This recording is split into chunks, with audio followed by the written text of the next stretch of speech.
Muy buenas, les doy la bienvenida a el segundo capítulo de lo que es Introducción a la Narrativa Audiovisual.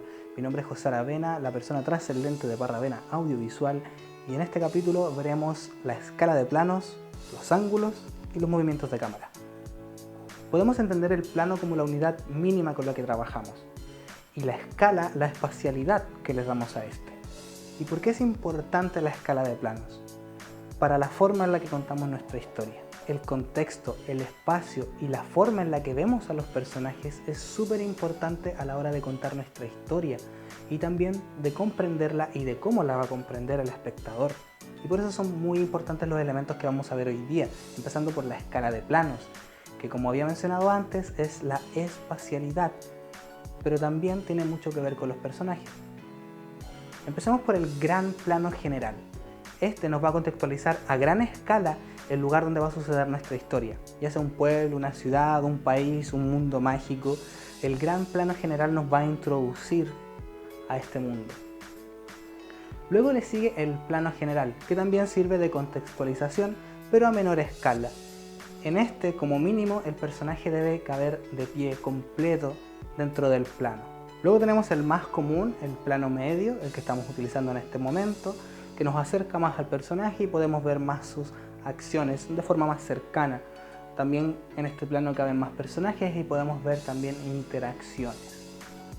Luego tenemos el primer plano, que por lo general toma de los hombros hacia arriba de la cabeza, y este nos acerca más al personaje, nos deja ver sus expresiones y también lo encierra un poco más si queremos generar un poco de tensión. Y hablando de tensión, tenemos el primerísimo primer plano, que cumple la misma función que el primer plano, pero a mucho más detalle.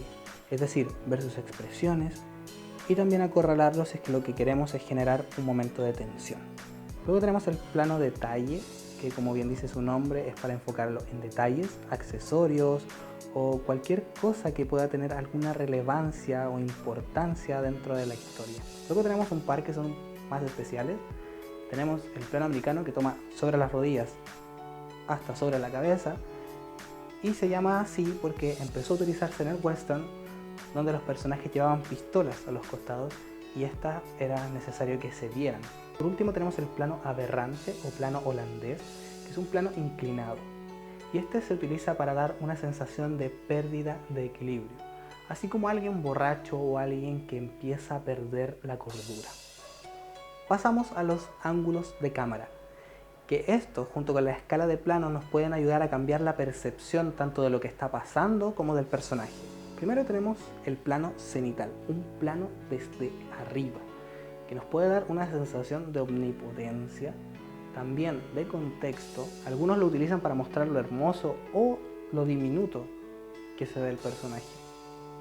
Luego tenemos el picado, que es un plano inclinado desde arriba, que se utiliza para disminuir al personaje, sobre todo cuando está frente a una figura de autoridad o de más poder, o una figura a la cual le tiene miedo. Luego tenemos el normal, que es el que estamos utilizando ahora, completamente directo al personaje, que da una sensación de equilibrio. Luego tenemos el contrapicado, un ángulo en diagonal desde abajo, que este, al contrario que el picado, engrandece al personaje. Luego tenemos el nadir, que es completamente desde abajo, que este engrandece mucho más a nuestro personaje. Luego tenemos dos, que es el subjetivo y el semisubjetivo. En el subjetivo, la cámara toma el papel de los ojos del personaje y vemos a través de ella como si fuéramos el personaje en sí. Y el semisubjetivo toma la perspectiva de un poco más atrás, como si la cámara estuviera en el hombro. Todo lo que hemos visto son planos estáticos, y ahora vamos a pasar a ver los movimientos de cámara, que nos pueden dar más dinamismo y también mayor perspectiva de lo que está pasando. Vamos a empezar por el más conocido y el que probablemente todos hemos utilizado, el zoom. El zoom es un movimiento óptico y que comprime las distancias.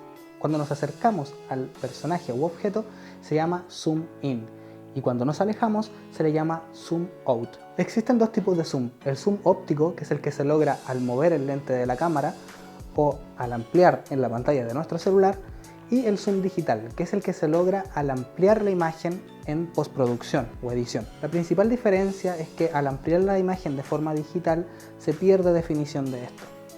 A continuación veremos los traveling, que a diferencia del zoom, que se puede hacer perfectamente en una cámara sobre un trípode, estos necesitan un movimiento físico de la cámara. Es el paneo o más conocido como panorámica, que es cuando la cámara se mueve de izquierda a derecha o de derecha a izquierda para poder descubrir el entorno en el que se encuentra el personaje, y también se utiliza para poder seguir el movimiento de este.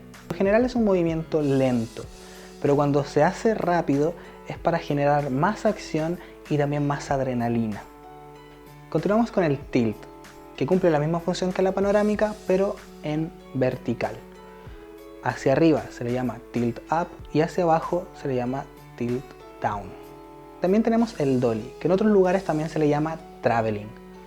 Es muy similar al zoom, ya que también se acerca o aleja de un personaje, pero este requiere de un movimiento físico de la cámara.